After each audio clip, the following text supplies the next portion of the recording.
Hello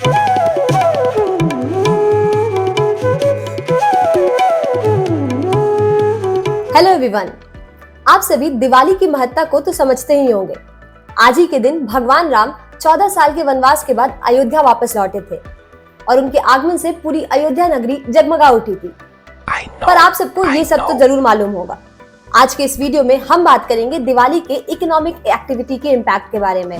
confederation of all India traders के आंकड़ों के मुताबिक 2023 में दिवाली के अराउंड लगभग 3.7 लाख करोड़ की इकोनॉमिक एक्टिविटी हुई थी और इस साल का अनुमान ये है कि ये लगभग 14% से बढ़कर 4.2 लाख करोड़ से ज्यादा तक जा सकती है।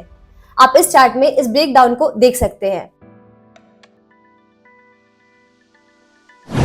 इकोनॉमिक एक्टिविटी की ये सर्ज मेनली 4 चीजों से ड्रिवन है: consumer spending, corporate bonuses, stock market और रियल एस्टेट।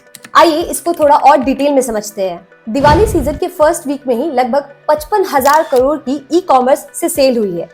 पिछले साल के मुकाबले ये 26% ज्यादा है और एक्सपर्ट्स की माने तो ये आंकड़ा इस साल लगभग 1 लाख करोड़ के ऊपर तक जा सकता है। आप इस चार्ट में ई कॉमर्स की फेस्टिव सीजन के सेल को देख सकते हैं।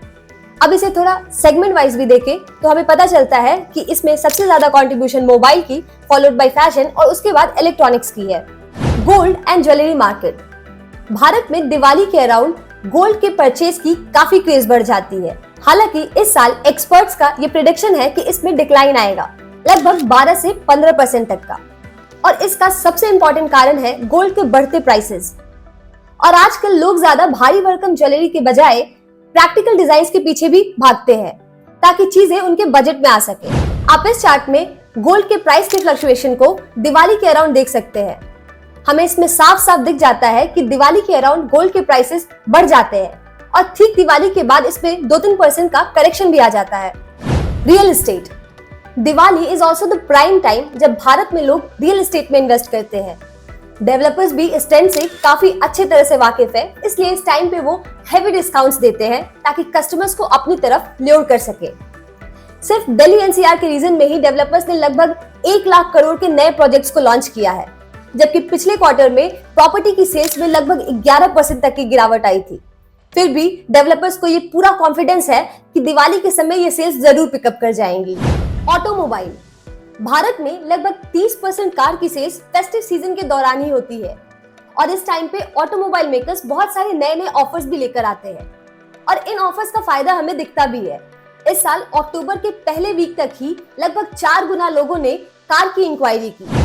आप इस चार्ट में दिवाली के मंथ में ऑटोमोबाइल सेल्स के ग्रोथ को देख सकते हैं। Sweet market.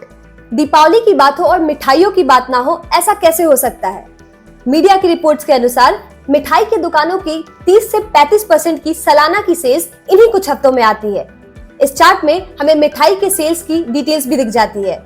और इस तरह दिवाली सिर्फ एक त्योहार नहीं है, ये भारत के इकोनॉमी की एक मेजर बूस्ट भी बनती जा रही है। इस वक्त लोग सिर्फ अपने लिए खरीदारी नहीं करते हैं, बल्कि businesses, real estate, automobile industry, बहुत सारे इंडस्ट्रीज अपने पीक सेल्स को देखते हैं।